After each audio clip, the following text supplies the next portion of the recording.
Di episode sebelumnya, Kafka tertangkap oleh seekor kaiju. Padahal Kafka sedang dalam kondisi yang bagus untuk melakukan komando. Dan sekarang kaiju itu melemparkan tubuhnya Kafka. Dan sekarang Kafka terkapar di tanah dan tubuhnya mendapatkan luka yang cukup serius. Dan di ruang komando, Hoshina sudah memerintahkan untuk menyiapkan perisai jarak jauh. Dan Kafka sendiri sekarang berusaha untuk bangkit lagi supaya dirinya tidak didiskualifikasi.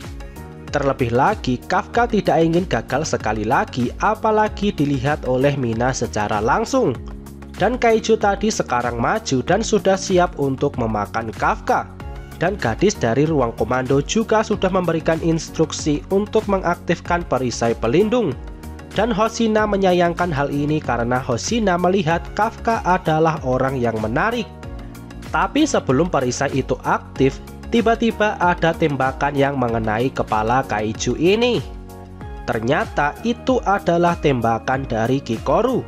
Dan Kikoru berkata di medan tempur manapun itu, aku tidak akan membiarkan siapapun menjadi korban. Dan sekarang Kafka merasa mempunyai hutang yang besar kepada Kikoru.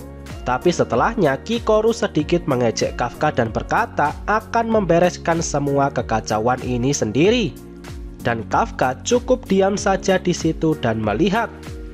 Kafka agak tidak terima dengan kondisinya saat ini. Kemudian Kikoru pergi dan Ichikawa datang mendekati Kafka. Sekarang Haruichi, Aoi, dan Iharu berpikir akan maju dan mengalahkan kaiju utama. Tapi fokus mereka menjadi teralihkan dan hampir saja Iharu diserang oleh kaiju kecil. Beruntung Kikoru berhasil menembak kaiju itu tepat waktu dan alhasil Iharu bisa selamat. Iharu yang masih kaget merasa cukup frustasi karena kekuatan Kikoru terlalu besar. Dan sekarang Kafka menerima panggilan dari Hoshina yang ada di ruang komando. Hoshina mengatakan kalau Kafka mengalami beberapa patah tulang dan juga mungkin mengalami kerusakan organ dalam. Dan sebagai pengawas, Hoshina menyarankan Kafka untuk mengundurkan diri saja. Tapi Kafka tidak peduli dengan peringatan itu dan Kafka mengajak Ichikawa untuk melanjutkan tes ini. Dan Kafka sebenarnya sudah tahu kalau dirinya sekarang sudah tua dan tubuhnya sudah tidak layak untuk mengikuti tes seperti ini. Tapi Kafka sudah bertekad akan mempertaruhkan seluruh hidupnya dalam tes kali ini, yang mana adalah tes terakhirnya. Terlebih lagi, Kafka harus membuktikan kepada Mina kalau dia akan berhasil. Sekarang Kafka sudah bisa berdiri sendiri, tapi tetap saja badannya masih gemetaran karena luka yang cukup dalam. Sementara Mina hanya diam dan mengawasi. Dan Hoshina memberikan peringatan sekali lagi kalau dirasa keadaan Kafka semakin memburuk, maka perisai jarak jauh akan diaktifkan. Dan Kafka menerima hal itu. Setelahnya Kafka meminta Ichikawa untuk maju duluan dan tidak perlu menunggu Kafka di sini. Tapi Ichikawa tidak mau melakukan itu dan Ichikawa sudah berjanji akan selalu mengikuti Kafka. Dan Ichikawa mengajak Kafka untuk menyelesaikan tes ini bersama-sama. Kafka merasa tersentuh mendengar ucapan Ichikawa ini. Dan Kafka mendapatkan ide yang menarik. Dan ternyata Kafka meminta untuk digendong di pundak dan memberikan komando. Sementara Ichikawa yang akan berlari. Sebenarnya Ichikawa merasa malu melakukan pose seperti ini. Tapi Ichikawa menyerahkan komando sepenuhnya kepada Kafka. Dan di tempat pengawas terlihat Hoshina yang tertawa terbahak-bahak setelah melihat tingkah Kafka dan Ichikawa ini. Dan Hoshina berkata ingin meloloskan mereka berdua saat ini juga. Tapi bukan untuk menjadi petarung, tapi untuk dijadikan pelawak. Dan sekarang Kafka meminta Ichikawa untuk menambah kecepatan dan sesegera mungkin menyusul Kikoru.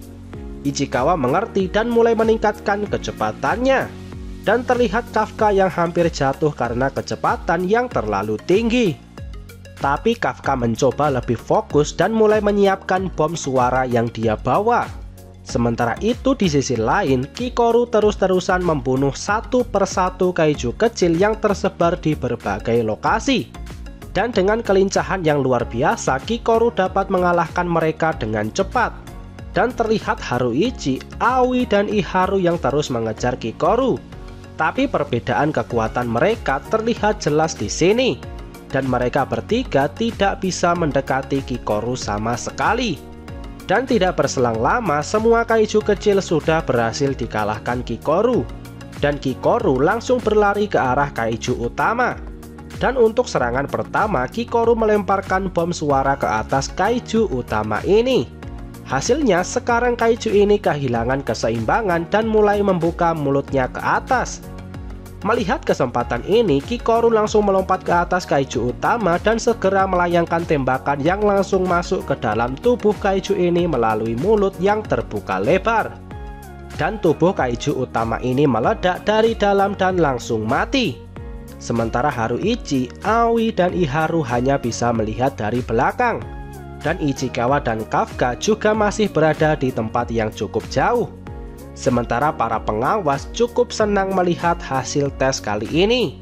Dan dengan dikalahkannya kaiju utama, maka tes kedua ini juga sudah resmi berakhir. Dan semua drone pengawas akan mulai ditarik mundur. Dan terlihat Kafka yang mengamuk karena tes ini berakhir terlalu cepat. Tapi faktanya memang mereka berdua tidak banyak memberikan kontribusi. Sekarang mereka berdua tiduran di jalan dan mencoba mengatur nafasnya. Dan ruang pengawas mengabarkan kalau peserta yang terluka akan mendapatkan perawatan setelah semua drone-nya kembali. Kemudian Mina berkata ke Hoshina kalau Kikoru ini ternyata lebih kuat dari yang dikabarkan. Dari sini Hoshina merasa kalau Kapten Mina cukup tertarik dengan Kikoru. Tapi dipikir-pikir lagi, tes ini tetap saja berjalan terlalu cepat. Tapi menurut Hoshina itu tidak apa-apa. Dan berkat Kikoru, jumlah peserta yang terluka juga menjadi minimal. Dan Hoshina yakin Kikoru adalah permata masa depan bagi divisi pertahanan. Dan ternyata Kikoru ini adalah anak dari orang penting di divisi pertahanan. Dan Hoshina menyebutnya dengan sekretaris Shinomiya. Sebenarnya nama Shinomiya ini sudah terlihat sejak Ichikawa menerima surat yang menyatakan dia dan Kafka lolos di seleksi pertama. Di surat itu terlihat ada nama Shinomiya. Dan sekarang kita kembali ke Kikoru yang mulai berjalan kembali ke benteng. Kikoru penasaran apa dia akan mendengar keluhan dari Kafka untuk kesekian kalinya. Tapi tiba-tiba muncul kaiju berbentuk manusia dari balik kabut. Kikoru bingung kaiju apa yang mendekatinya ini. Dan kaiju ini tidak ada di daftar kaiju yang harus dikalahkan. Tapi tiba-tiba kaiju ini mengacungkan jarinya ke arah Kikoru. Dan seketika dada Kikoru berlubang karena serangan dari kaiju humanoid ini. Dan Kikoru langsung jatuh sambil bersimpah darah. Beruntung serangan tadi tidak mengenai jantungnya karena ada pakaian tempur ini. Dan Kikoru merasa dirinya masih bisa bertarung. Tapi sekarang kaiju-kaiju yang sudah mati tadi tiba-tiba saja bangkit kembali dan mulai meregenerasi tubuhnya sendiri. Begitu juga dengan kaiju utama. Ternyata ini adalah ulahnya kaiju humanoid tadi. Dan setelahnya kaiju humanoid ini berbicara ke kaiju utama untuk membunuh Kikoru. Dan sekali lagi kaiju humanoid ini menembak Kikoru. Kali ini tembakannya mengenai lengan dan kakinya Kikoru. Dan sekarang kaiju humanoid ini menghilang seperti sebuah awan yang terkena angin. Dan kaiju utama juga sudah bersiap untuk menyerang Kikoru. Sementara itu di ruang komando, cewek berkacamata mengabarkan kalau terjadi keanehan di tubuhnya Kikoru. Dan yang lebih mengkhawatirkan adalah kekuatan kaiju utama sekarang meningkat menjadi 6,4. Hoshina merasa ini sangat aneh dan bahkan kekuatan kaiju utama ini meningkat jika dibandingkan saat ditangkap beberapa waktu yang lalu. Dan dengan kekuatan sebesar 6,4 ini, hanya ada satu orang di markas ini yang bisa mengalahkannya. Dan itu adalah Kapten Mina. Dan Mina juga berkata akan turun ke sana dan membereskan kaiju itu. Hoshina menerima perintah ini dan Hoshina meminta pengaktifan perisai pelindung untuk semua peserta. dan drone pengawas untuk dikirimkan kembali untuk memberikan laporan situasi terkini. Setelahnya, perintah evakuasi dikirimkan kepada semua peserta, dan semuanya diperintahkan untuk sesegera mungkin untuk mundur. Tapi Kikoru tidak menghiraukan perintah evakuasi ini dan tetap diam di tempat. Menurut Kikoru, harus ada orang yang menghentikan kaiju ini. Dan Kikoru mencoba untuk berdiri lagi.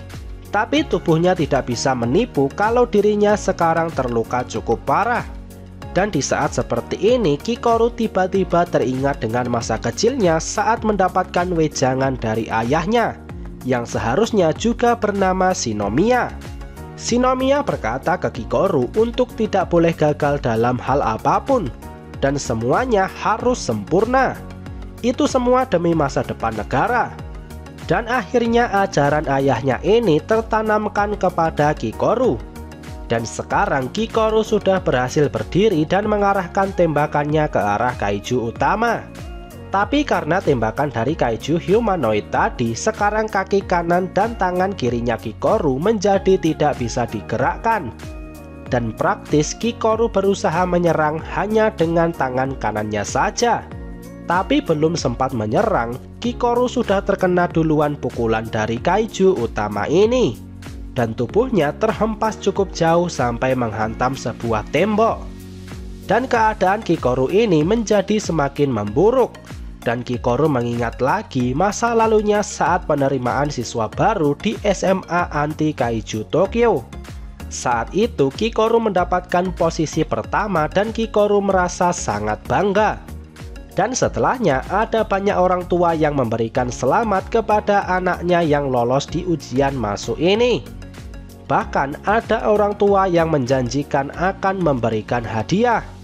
Tapi Kikoru yang mendapatkan posisi pertama malah tidak mendapatkan ucapan selamat dari orang tuanya karena mereka tidak datang ke sini. Dan Kikoru merasa sangat iri kepada anak-anak yang lainnya. Dan setelah sampai di rumah, Kikoru mendapat kabar dari Sebas kalau ayahnya akan pulang hari ini. Dan Kikoru merasa senang mendapatkan kabar ini.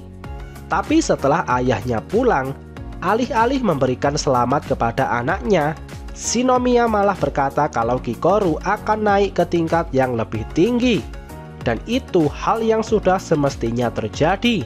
Shinomiya berpesan ke Kikoru untuk tidak boleh hanya berhenti hanya di sini, dan terus menuju ke target yang selanjutnya. Dan demi masa depan negara, Kikoru diharuskan untuk menjadi sempurna. Dan di sini terungkap kalau ibunya Kikoru ternyata sudah meninggal. Dan Kikoru yang mendengar semuanya ini hanya bisa mengiyakan perkataan ayahnya dengan tatapan yang kosong. Dan sekarang Kikoru kembali mengarahkan pistolnya ke arah kaiju utama. Tapi dia malah terkena pukulan selanjutnya. Dan Kikoru akhirnya menyadari kalau tangan kanannya sekarang juga patah, yang artinya dia sudah tidak bisa melakukan serangan lagi. Dan tiba-tiba kaiju utama ini mulai menumbuhkan sesuatu seperti tanduk di kepalanya. Dan dari tanduk ini muncul sebuah bola hitam yang bentuknya mirip seperti bijudama. Dan Kikoru yang sudah tidak bisa melawan sekarang hanya bisa duduk diam dan menanti serangan kaiju ini mengenainya. Kikoru mulai menangis dan meminta maaf kepada ayahnya karena tidak bisa menjadi sempurna seperti yang ayahnya inginkan. Dan bola kekuatan itu sekarang ditembakkan ke arah Kikoru dan Kikoru hanya bisa pasrah. Tapi tiba-tiba Kafka muncul di hadapan Kikoru dan Kafka berkata, "Kikoru, kau sudah berusaha dengan baik." Tentu saja Kikoru sangat kaget karena tiba-tiba ada Kafka di depannya. Dan Kafka dengan cepat langsung menangkis bola kekuatan yang datang tadi. Kafka berkata kalau semua orang sudah berhasil dievakuasi berkat usahanya Kikoru. Dan sekarang Kikoru merasa sangat kaget karena Kafka yang tadi ada di depannya sekarang berubah menjadi monster kaiju yang berbentuk manusia. Dan Kafka berkata, "Mulai dari sini biar aku yang membereskan semuanya." Apakah Kafka bisa mengalahkan kaiju utama? Apakah identitas Kafka akan ketahuan? Dan sebenarnya siapa monster kaiju tadi? Apakah dia juga manusia seperti Kafka? Temukan jawabannya di video pembahasan selanjutnya. Oke, sekian dulu video kali ini. Semoga videonya bermanfaat. Subscribe channel ini dan sampai jumpa di video selanjutnya.